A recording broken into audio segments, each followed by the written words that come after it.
Hi, my name's Daniela Bright.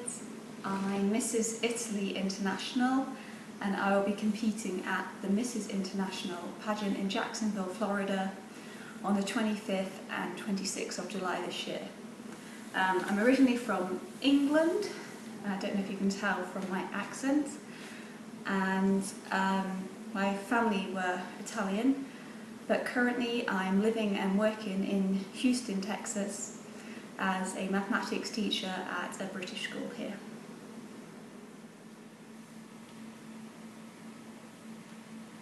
Well, if it's obvious, I'm bald, I have no hair, and the story behind that is that I have breast cancer.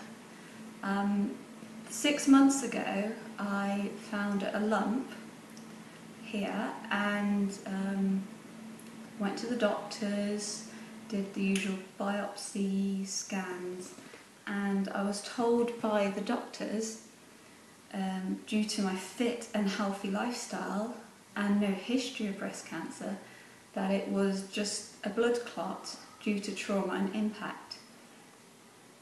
And it wasn't until 3 months later after that they actually removed it, did a lumpectomy, and once they'd done all the tests, that was when I was actually diagnosed with an aggressive breast cancer. By that point, it had actually spread, so not only where my tumour was here, it actually spread to 3 lymph nodes, one of the lumps being 2.5 centimetres, spread to my collarbone and onto my bones here.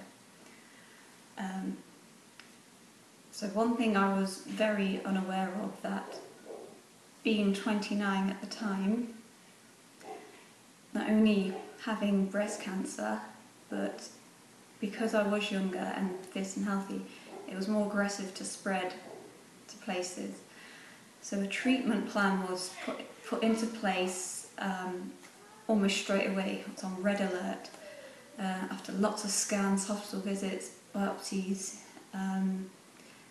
The first thing that could happen is I can become infertile from my treatment. So I had 2 weeks IVF to freeze the embryos for me and my husband. And then the day after, they put in my portacath, which is where they administer the chemo, and then start 20 weeks of chemotherapy, followed by more surgery where they remove these lumps, reopen this scar to get the margins more clear, take this out, followed by 33 sessions of radiotherapy.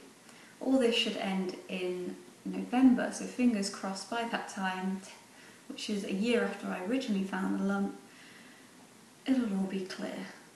I'm currently 13 weeks into chemotherapy.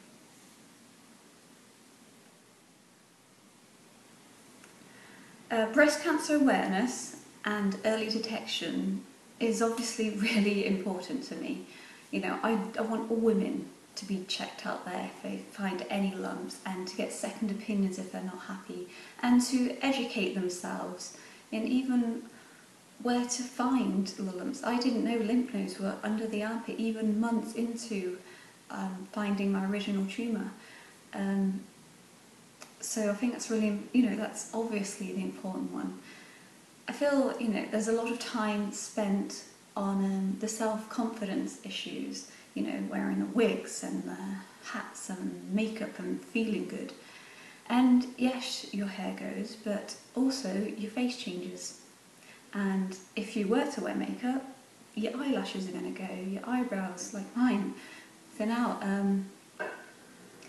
Plus, what is the point with all that feeling good if you can't even go anywhere when you're feeling that poorly during chemotherapy? So really the impact on my life has been the most important thing I'd like to raise awareness for, the impact on cancer patients' lives. So the first thing, or the main thing the doctor would say to me was about the hair loss and the nausea. And yes, they are obvious side effects, but really the nausea is maybe one day. I've not had it much. The hair, yes, it went. My eyelashes are pretty much gone, eyebrows gone. But 13 weeks into my chemo, it is not even an issue. The thing that no one had prepared me for is how I would feel. I felt like death most days. I am weak. I am homebound. My immune system is so low. My taste buds, I can't even drink water. I can't eat what I want. Mouth sores, ulcers, hands and feet sore. I can't be hot. I can't feel them. Feeling faint. Not being able to do anything. Not being able to work. And luckily I have a husband that takes care of me for all this. I don't have children to look after. I do just have to look after myself, and that is, I've got a dose-dense chemotherapy, and it is tough. And no one prepared me for those feelings. Never mind the self-confidence issues and being bold. I feel like I've lost my identity in the fact that I can't actually do any fitness or workout or even just step outside into my car and go shopping. Can't even do that. If I do go somewhere, like the other day I went to the bank, pretty much passed out from feeling so weak. When I'm trying on my pageant dresses, I have to have a sit down after a minute or so. Those are the things that I was not prepared for. I feel very lucky. I have a very supportive network and family back home in England. Many years ago I was a local beauty queen. I've done many different charity events. I love adventures. I've got a lot of friends. So my campaign is really, really well supported. As I said, one of the symptoms, I am completely homebound. What I could do was blogging. I could start blogging my story and raise awareness. This then led to my fitness challenge I've got set up, which I call Chemotherapy Countdown Challenge. So initially it was a way my friends and family could network to help me count down the amount of days to the end of my chemo, which is 50 today. And the more I did it, it made me do exercises. So the plan was to do exercises, and then I would post them, and then my network would do them, and I would post pictures or comments saying they'd done it, and it's become popular. I've got sort of 400 people on this challenge. But the more I did it, the more I realised that I want this, obviously with more professional training and more help, I want this to be a real programme for cancer patients, and that's initially why I set it up. So I want this to be a network and community where they can support each other.